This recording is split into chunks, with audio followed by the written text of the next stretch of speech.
Frequently asked questions about Monstera Adansonii.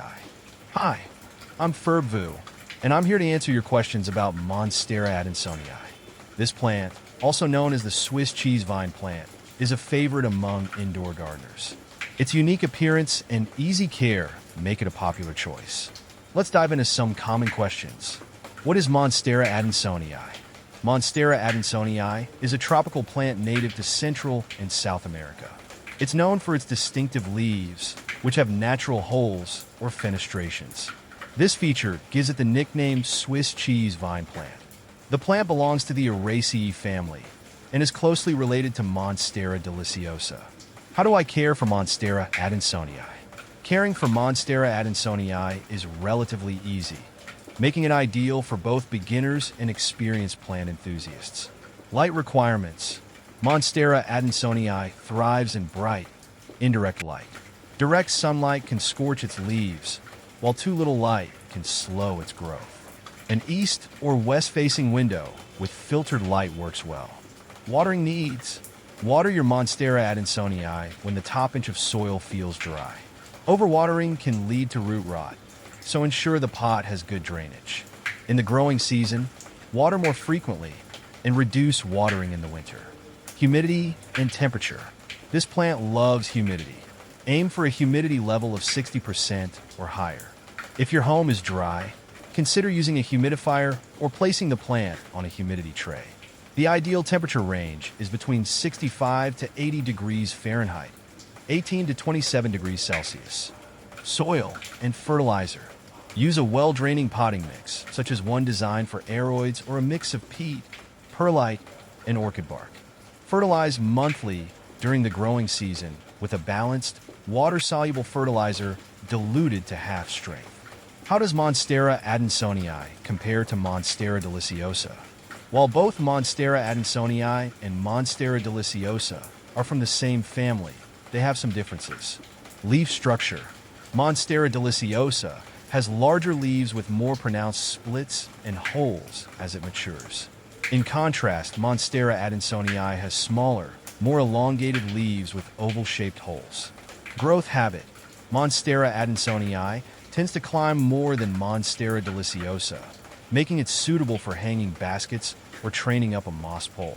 Monstera deliciosa can become quite large and bushy. Care requirements. Both plants have similar care needs regarding light, water, and soil. However, Monstera deliciosa can handle slightly lower humidity levels compared to Monstera Adansonii. Common problems and solutions. Like any plant, Monstera Adansonii can face a few challenges. Here are some common problems and how to solve them. Yellow leaves. Yellow leaves can result from overwatering or poor drainage. Check the soil moisture and adjust your watering schedule. Ensure the pot has drainage holes to prevent water from sitting in the soil. Brown leaf tips. Brown tips usually indicate low humidity or underwatering. Increase the humidity around the plant and ensure it gets consistent moisture. Pests. Monstera Adansonii can attract pests like spider mites and aphids. Inspect the plant regularly and treat infestations with insecticidal soap or neem oil. How to propagate Monstera Adansonii. Propagation is a fun and rewarding way to multiply your Monstera Adansonii. The easiest method is through stem cuttings. Step-by-step guide. Select a healthy stem. Choose a stem with at least one node and a few leaves. Cut below the node. Using a clean, sharp knife or scissors, cut just below a node. Place in water or soil. You can root the cutting in water or directly in soil. If using water, change it every few days to prevent stagnation. Wait for roots to develop. In a few weeks, you should see roots forming. Once the roots are a few inches long, you can transplant the cutting into soil if you started in water. Benefits of growing Monstera Adansonii. Growing Monstera Adansonii offers several benefits beyond its aesthetic appeal. Air purification. Like many houseplants, Monstera Adansonii helps purify the air by removing toxins and improving indoor air quality. Mood enhancement. Caring for plants can reduce stress and boost your mood. The lush green foliage of Monstera Adansonii can create a calming environment. Versatility. Monstera Adansonii is versatile in its display options. Whether you train it to climb, let it trail, or place it in a hanging basket, it adds a touch of nature to any space. Monstera Adansonii versus Obliqua. In my experience, Monstera Adansonii and Monstera Obliqua are often confused, but they're quite different. The Adansonii is more common and robust, with thicker leaves and more prominent fenestrations. On the other hand, the Obliqua is much rarer and has incredibly delicate, almost paper-thin leaves with much larger holes, sometimes making it look more like lace. I find Adansonii easier to care for and more forgiving, whereas Obliqua requires a more controlled environment to thrive. Monstera Adansonii trailing versus climbing. I've experimented with both trailing and climbing Monstera Adansonii, and each method offers a unique aesthetic. When trailing, the plant cascades beautifully from a hanging basket, creating a lush, flowing effect. As a climber, especially when given a moss pole or trellis, it tends to grow more vigorously and produce larger leaves. Personally, I prefer the climbing look because it mimics the plant's natural habit and adds a vertical element to my plant collection. Monstera Adansonii narrow form versus wide form. I've grown both narrow and wide forms of Monstera Adansonii, and each has its charm. The narrow form has elongated, more slender leaves that give a sleek and delicate look. The wide form, with its broader leaves, provides a fuller, more lush appearance. Depending on the space and the effect I want, I switch between them, but I often find the wide form more satisfying because it fills up space nicely and looks more substantial. Monstera Adansonii versus Acuminata. Monstera acuminata is a close relative to Adansonii, but has some distinctive features. The leaves of Acuminata are typically more elongated and less fenestrated compared to Adansonii. I find Acuminata to be a bit more understated, which can be appealing in a more minimalist plant arrangement. However, for a more dramatic and textured look, I usually lean towards Adansonii. Monstera Adansonii versus Esqueleto.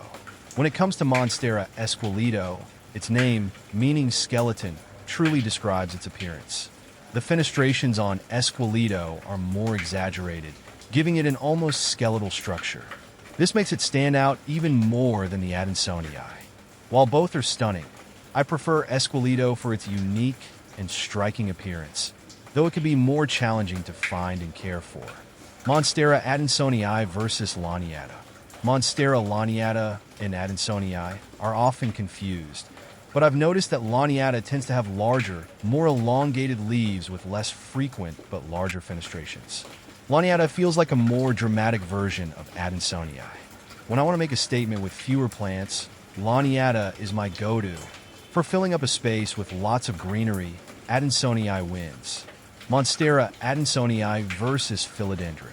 Comparing Monstera Adansonii to philodendrons, I appreciate that philodendrons come in so many varieties, each with its unique leaf shape and color. Philodendrons are generally easier to care for and more tolerant of varying conditions. However, Monstera Adansonii's distinctive holes and trailing habit make it a more eye-catching centerpiece. I often mix both in my collection for a diverse range of textures and forms. Monstera Adansonii versus Rhaphidophora tetrasperma. Rhaphidophora tetrasperma, often called the mini Monstera, is quite different from Monstera Adansonii despite the nickname. Tetrasperma has split leaves like a mini deliciosa, but without the holes of Adansonii. It's faster growing and more compact. I enjoy the neat, tidy growth of tetrasperma for smaller spaces, while Adansonii's trailing vines are perfect for a wilder, more untamed look. Monstera Adansonii versus Monstera friedrichsthalii. Monstera friedrichsthalii is another name often used interchangeably with Adansonii, but they can have subtle differences in leaf shape and size. Some say friedrichsthalii has more elongated leaves. Personally, I treat them as the same for care purposes, but I enjoy observing the slight variances in leaf structure and fenestrations that make each plant unique. Conclusion: Monstera Adansonii is a fantastic plant for any indoor garden. Its unique look and easy care make it a favorite among plant enthusiasts. By following the care tips and solving common problems, you can enjoy a healthy and vibrant Monstera Adansonii in your home. Happy planting!